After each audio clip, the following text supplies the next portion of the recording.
Assalamualaikum warahmatullahi wabarakatuh.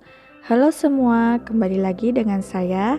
Di video kali ini saya akan melanjutkan materi mengenai virus.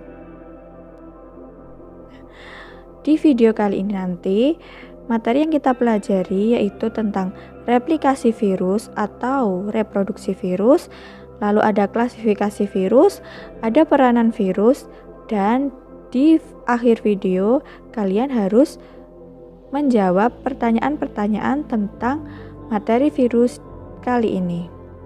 Oke, kita mulai dengan replikasi virus atau reproduksi virus. Virus dapat memperbanyak diri jika berada di dalam sel inang. Cara perbanyakan diri virus berbeda dengan cara reproduksi organisme hidup. Virus memperbanyak diri dengan cara membuat salinan materi genetik dan selubung protein yang dimilikinya. Perbanyakan semacam ini dikenal dengan istilah replikasi. Nah, replikasi virus dibagi menjadi dua macam. Yang pertama ada daur litik dan yang kedua ada daur lisogenik. Kita mulai di daur litik. Daur litik berasal dari kata litik atau lisis yang berarti pecah. Jadi, di daur litik ini ditandai dengan pecahnya sel inang ketika virion atau virus keluar. Tahapannya yaitu yang pertama perlekatan atau adsorpsi. Pada tahap ini, virus melekat pada sel inang. Dalam hal ini, sel inangnya adalah bakteri. Karena di contoh ini, saya akan menjelaskan daur dari reproduksi bakteriofag. Kemudian, tahap yang kedua yaitu penembusan atau penetrasi. Virus akan menyuntikkan kromosom yang berisi materi genetik ke dalam sel bakteri. Nah, materi genetik dari virus ini berupa DNA. Lingkaran yang berwarna biru ini merupakan materi genetik dari virus yang berupa DNA. Selanjutnya, ketika materi genetik sudah masuk ke dalam sel inang, maka selanjutnya kromosom virus akan mengambil alih peranan kromosom sel inang dalam mengendalikan proses metabolisme yang berada di dalam sel inang. Nah, komponen-komponen yang ada di dalam sel inang ini dimanfaatkan virus untuk memperbanyak materi genetiknya. Kemudian materi genetik tersebut akan diselubungi oleh selubung virus. Nah, selubung virus ini yang berwarna biru. Nah, kemudian pada akhirnya akan terbentuk virus-virus yang baru. Seperti ini. Nah, ini merupakan tahapan dari sintesis atau replikasi dari materi genetik. Next, tahap selanjutnya, fag atau virus akan merusak dinding sel bakteri yang disebut dengan proses lisis. Virus ini nanti akan keluar dari sel dan akan menginfeksi sel-sel inang yang baru. Ketika virus sudah menemukan sel inang yang baru, dia akan menginfeksi sel inang tersebut dan akan membentuk virus-virus baru melalui tahapan-tahapan ini. Nah, begitu. Selanjutnya, kita akan membahas mengenai daur lisogenik. Berbeda dengan daur litik, pada daur lisogenik sel inang tidak akan pecah, namun akan terjadi penyatuan DNA virus dan DNA dari sel inang. Tahapan-tahapannya yaitu yang pertama, seperti tahap litik tadi, virus akan melekat pada sel inang yang disebut tahap adsorpsi. Kemudian virus akan menembus sel inang untuk menyuntikkan materi genetik dari si virus ke dalam sel inang. Selanjutnya, pada tahap ketiga, nah ini yang berbeda. Di tahap ketiga ini, DNA fag atau virus akan berintegrasi atau bergabung dengan genom sel inang. Akibatnya, ketika kromosom sel inang bereplikasi, maka materi genetik virus akan terbawa bereplikasi. Jadi akan ikut dengan sel inang tadi untuk bereplikasi.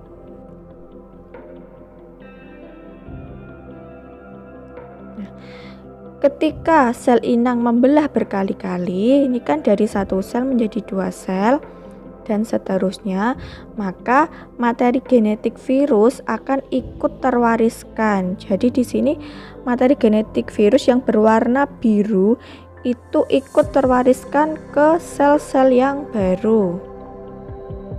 Next, tahapan selanjutnya akan terbentuk sel anakan dengan materi genetik yang bercampur dengan materi genetik virus. Pada akhirnya akan terbentuk sel anak yang merupakan generasi sel inang yang mengandung salinan materi genetik dari virus. Nah, pada tahap lisogenik ini dia tidak kembali ke tahap awal, melainkan pada tahap 5 akan kembali ke tahap 3. Jadi ketika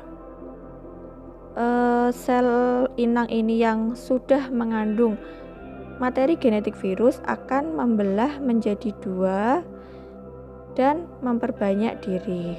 Begitu.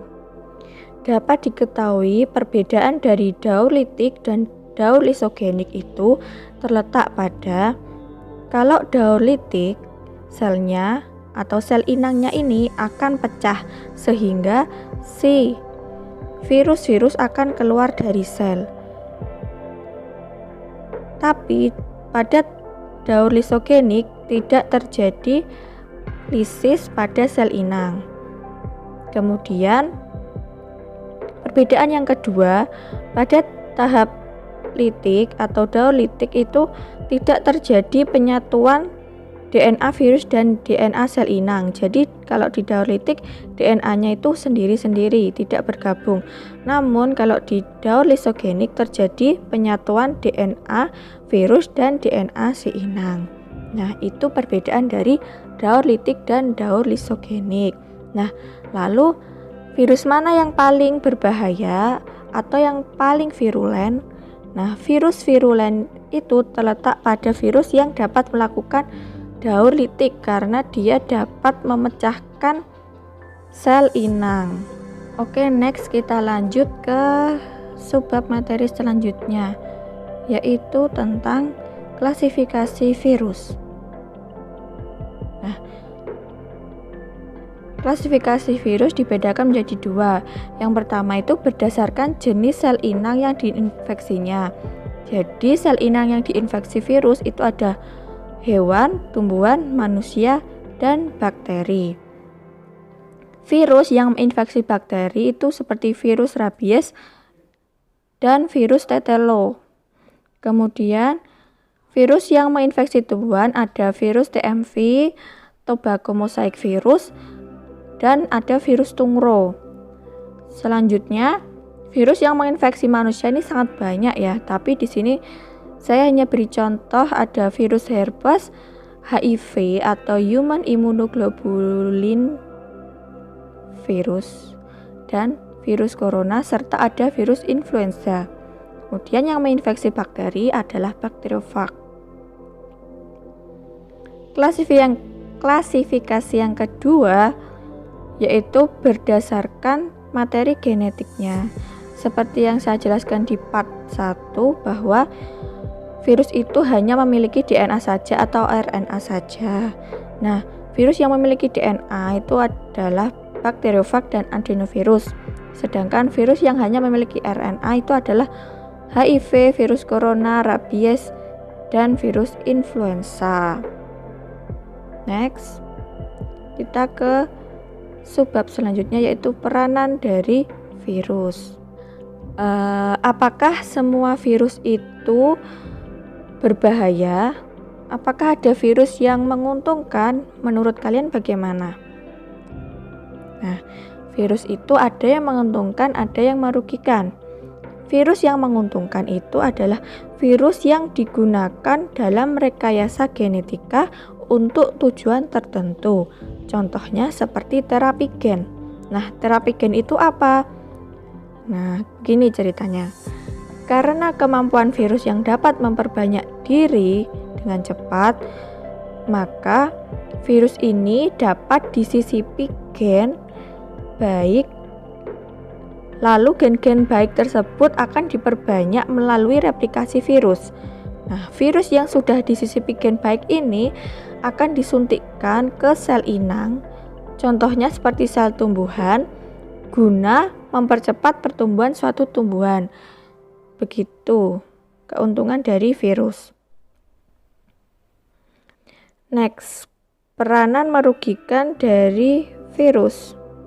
Virus yang merugikan pada tumbuhan itu ada virus CVPD atau virus yang menyerang pada tumbuhan jeruk, tepatnya pada jaringan floem dan silemnya. Nah, virus ini mengakibatkan daun yang berwarna kuning di tumbuhan jeruk. Selanjutnya ada virus tungro. Virus ini menginfeksi tumbuhan padi yang menyebabkan tumbuhan padi berdaun kuning.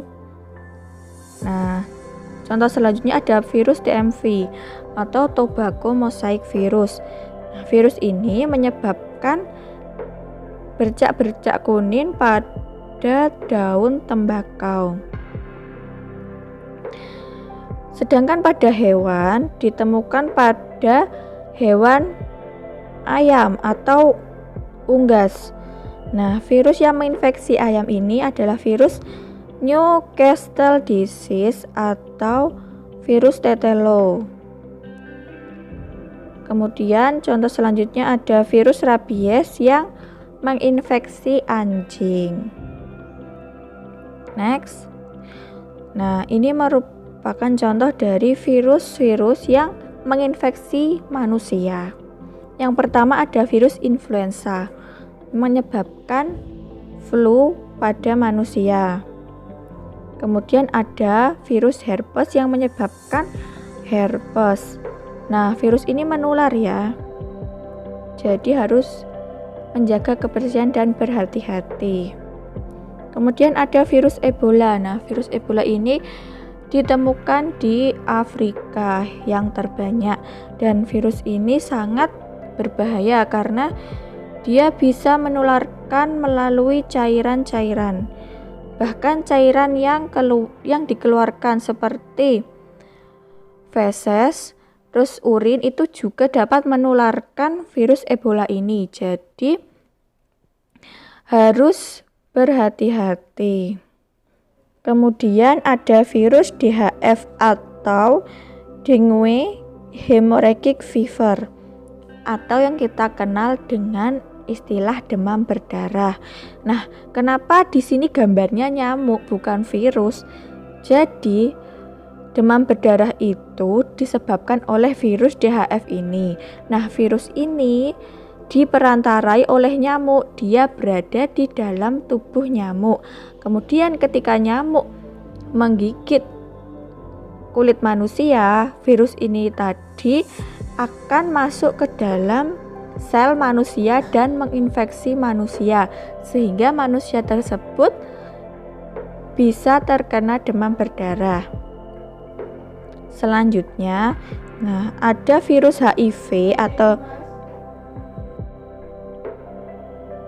HIV yang dapat menyebabkan penyakit AIDS. HIV itu apa sih? HIV itu kepanjangannya yaitu Human Immunodeficiency Virus.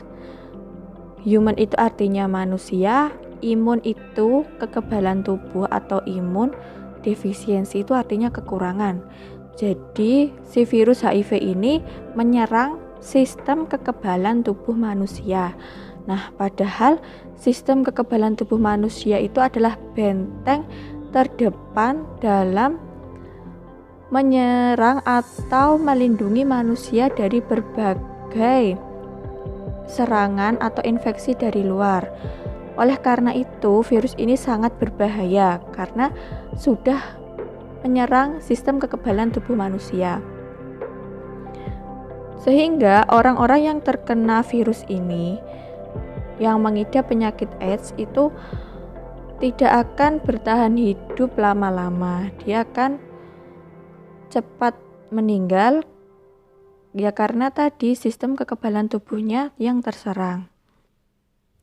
Nah, si HIV ini dapat ditularkan melalui cairan. Cairan yang seperti apa itu? Cairannya itu bisa melalui darah dan bisa melalui cairan sperma. Oleh karena itu, kita sebagai makhluk yang beradab sebaiknya tidak melakukan seks bebas, apalagi berganti-ganti pasangan, karena kita tidak pernah tahu pasangan kita itu membawa virus HIV ini atau tidak. Next, ada virus corona. Virus corona ini yang menyebabkan penyakit COVID-19. Nah, tentunya kalian sudah tidak asing lagi dengan virus ini.